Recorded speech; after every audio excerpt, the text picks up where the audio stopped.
Sí, y nuestra labor de profesores muchas veces, claro, tenemos que exponer, introducir a los estudiantes y aclarar estos temas tan interesantes. Si pudiéramos aprovechar este momento para quizás disipar algún malentendido usual, difundido sobre la obra de Heidegger o algo que ustedes deberían o quisieran destacar a quienes están iniciando en la obra de Heidegger, tomar atención y que usualmente no se advierte, ¿qué le sugerirían a un estudiante que se está introduciendo en el tema? Bueno, de partida hay algunos prejuicios acerca de la obra de Heidegger que actúan como obstáculos epistemológicos, en el sentido de que la persona a priori entra en la obra de Heidegger con desconfianza, o la desconfianza es tan grande que ni siquiera se entra en la obra de Heidegger, no se lo lee simplemente. Hay una serie de tópicos relacionados con la intervención de Heidegger en la política, por ejemplo, ¿no?, que yo creo que distorsionan completamente la realidad, ¿no?, porque perfectamente un estudiante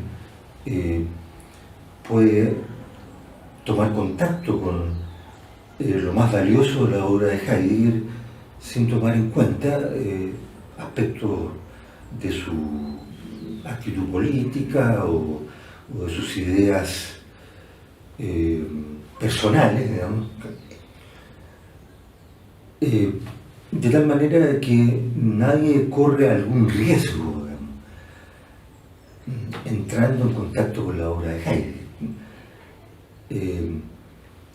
Riesgo que algunas personas, ¿no es cierto?, en forma continua tratan de poner de relieve, como si Heidegger fuera un autor peligroso. Yo creo que no es tal, digamos, sino que todo lo contrario, como han dicho algunos estudiosos de Heidegger, su lectura saca lo mejor de lo que hay en cada uno de nosotros. Eso diría al respecto. Ciertamente, gracias. Profesor. Sí, yo podría comenzar con algo que me tocó escuchar cuando yo era estudiante de la licenciatura en la UNAM. Y una profesora decía: Heidegger no forma, sino deforma, ¿no? Y un poco como haciendo esa invitación a no leerlo porque no se entendía nada, porque era complicado, porque inventaba palabras, etc., ¿no? Y bueno, como señala el profesor Acevedo, si uno desafía eso, ¿no?, y se va metiendo en el trabajo de Heidegger, en la obra de Heidegger, se da cuenta que no es así, ¿no? Uno se da cuenta que no es así, que lo que está haciendo Heidegger es lo que se ha hecho en filosofía desde el principio, ¿no? Es decir, tomar algún concepto, algún término y darle otro sentido, resignificar, ¿no? Y eso lo hacía Aristóteles con usía, si vemos el término usía, ¿no? Eso significa otra cosa, el término categorein, categoría, etcétera, otra cosa, y hay una resignificación. Bueno, Heidegger hace lo mismo, ¿no? Hegel hacía lo mismo. Entonces, en ese sentido yo creo que esta serie de prejuicios pues hay que enfrentarlos, ¿no?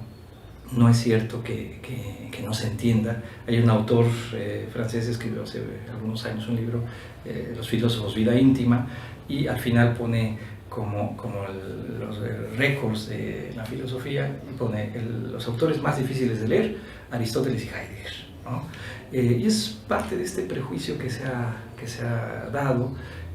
Yo creo que no es así, ¿no? Quizás cierta dificultad se enfrenta mediante las traducciones. Hay algunas traducciones que han complicado el acceso, pero eso no ha ocurrido con Heidegger, eso ocurrió con Husserl también y con otros filósofos. Entonces, yo creo que el punto no es aceptar efectivamente esas presuposiciones, sino realmente enfrentar la lectura con determinados textos, ¿no? El profesor Acevedo mencionó un texto que me parece didáctico para enfrentarse a la obra de Heidegger, que son los seminarios de Soricón, ¿no? Los seminarios son seminarios que Heidegger sostuvo con no filósofos, ¿no?, con psiquiatras, con psicólogos, con médicos, con científicos, y entonces esos seminarios forman parte de una especie de introducción a su propia obra, ¿no? Entonces, en ese sentido, me parece, para alguien que quiera introducirse a la obra de Heidegger, esos seminarios son realmente importantes en ese sentido. Y el otro gran prejuicio que también señaló el profesor Acevedo tiene que ver con el compromiso político de Heidegger, ¿no? Yo creo que un grupo de textos se ha centrado en interpretar eso a partir de la relación de Heidegger con el nacionalsocialismo en 1933, cuando aceptó la rectoría de la Universidad de Friburgo, los años del nacionalsocialismo, etc. Pero yo creo que es importante ir más allá de eso y entender todo el contexto y entender el ámbito previo de ese compromiso. Entonces, por lo menos hay que irse hasta 1916, cuando comienzan una serie de aseveraciones del propio Heidegger en torno a su idea de universidad, a su compromiso con la política universitaria, etc., ¿no? Entonces, el compromiso que Heidegger tiene con el nacionalsocialismo al aceptar la rectoría tiene que ver con una idea que le interesaba de reformar la universidad. Entonces, en ese sentido es importante tenerlo en cuenta. No se puede entender el compromiso político de Heidegger si uno comienza a verlo en 1933. Por lo menos hay que irse una década antes para entender toda esa complejidad y también hasta dónde llega ese compromiso. Yo creo que es importante porque se termina generalizando y diciendo simplemente que Heidegger era nazi,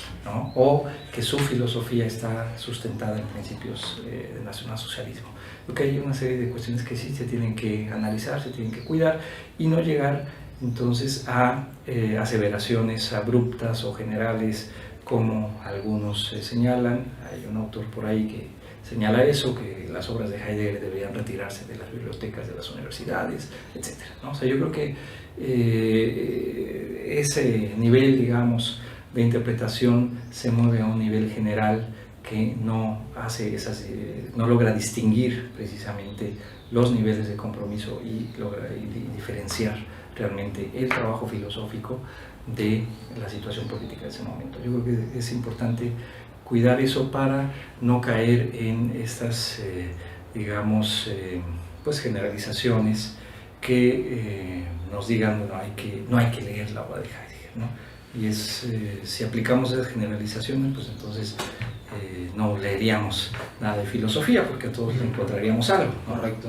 En el caso de Aristóteles o Kant o Fichte, etcétera, ¿no? Si se habla en esos términos generales, yo creo que sí se tiene que ser más cuidadoso en ese sentido. No, efectivamente, la perspectiva histórica, precisamente para poder profundizar y no caer en simplificaciones, es clave también para apreciar algo que ustedes dos han señalado, que es la tremenda creatividad en el pensamiento de Heidegger, ¿no? Respecto a la tradición, pero quizás también respecto a su propio pensamiento, a su propia obra, ¿no?